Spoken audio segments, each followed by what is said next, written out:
Ça y est, c'est la bonne. Les Hazans débarquent une toute dernière fois sur Netflix pour la saison 3 de Family Business. Une saison composée de 6 épisodes comme les précédentes et qui est là pour terminer cette incroyable histoire de famille. Alors, que vaut donc cette dernière et permet-elle de clôturer en beauté l'histoire commencée il y a 2 ans déjà par Igor Gotsman? Eh bien, c'est ce que je vous propose de découvrir dans cette critique.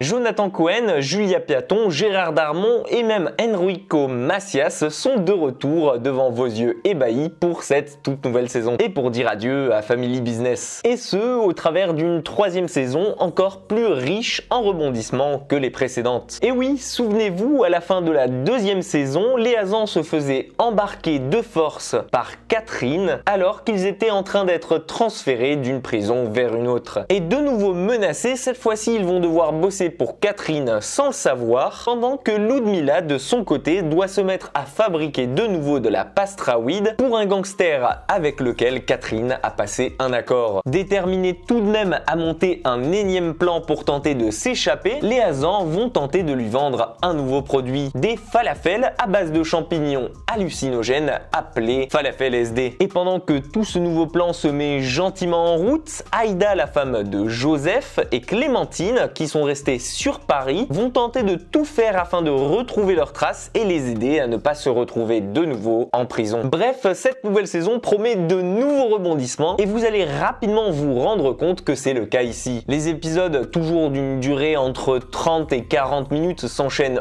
aussi facilement qu'avant et la recette, même si elle reste inchangée, réussit à marcher une 3e fois d'affilée. Jonathan Cohen reste donc toujours un des gros points positifs de cette série aux côtés de Julia Piaton ou encore de Gérard Darmon et continue de faire vivre ses personnages avec la même énergie et même si on sent que les gags et les situations commencent un petit peu à prendre moins, je pense que la sauce continue surtout parce qu'on sait qu'il s'agit de la dernière saison. Et honnêtement, je suis même d'accord avec cette idée avant que l'on commence à s'ennuyer devant. Notamment lorsqu'on voit certains épisodes de cette nouvelle saison qui pour beaucoup, je pense, seront jugés puérils dans leur humour et un petit peu plus lourdingues qu'auparavant. Et quand je dis ça, je pense surtout au personnage de Clémentine qui pour moi est devenu encore plus insupportable au cours de cette dernière saison. Une petite note de déception donc qui en ressort ici et qui malheureusement aussi concernera le développement de certains personnages qui sont un petit peu ici oubliés et mis de côté comme celui d'Ali ou encore celui de Ludmila. Elle qui était pourtant un de mes personnages favoris de la saison 1, elle est devenue quasi inexistante au cours de cette dernière saison et c'est tout juste si elle a eu plus de 10 minutes à l'écran.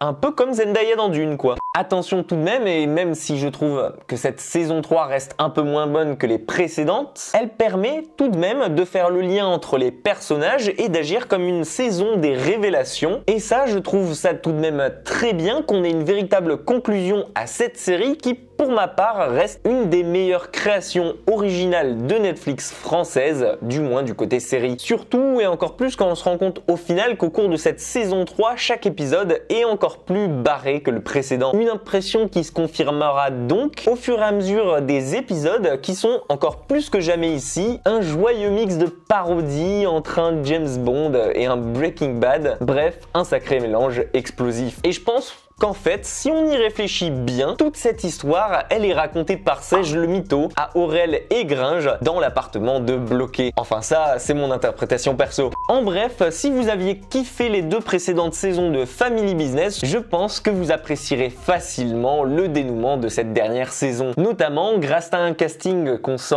investi jusqu'au bout et qui nous aura fait tant rire et qui, je pense, a dû prendre autant de plaisir sur le tournage. En tout cas, si vous avez aimé suivre les Hazans et que vous avez vu cette dernière saison de Family Business, n'hésitez pas à me dire en commentaire ce que vous avez pensé de cette saison 3 et à me dire si oui ou non c'était ce que vous attendiez de voir dans cette dernière saison. Si vous avez aimé la vidéo, n'hésitez pas à me lâcher un petit like et à vous abonner à la chaîne pour ne rien manquer des grosses prochaines vidéos qui arrivent en ce mois d'octobre. Prenez soin de vous et comme d'habitude, moi je vous dis à très vite pour une toute nouvelle critique.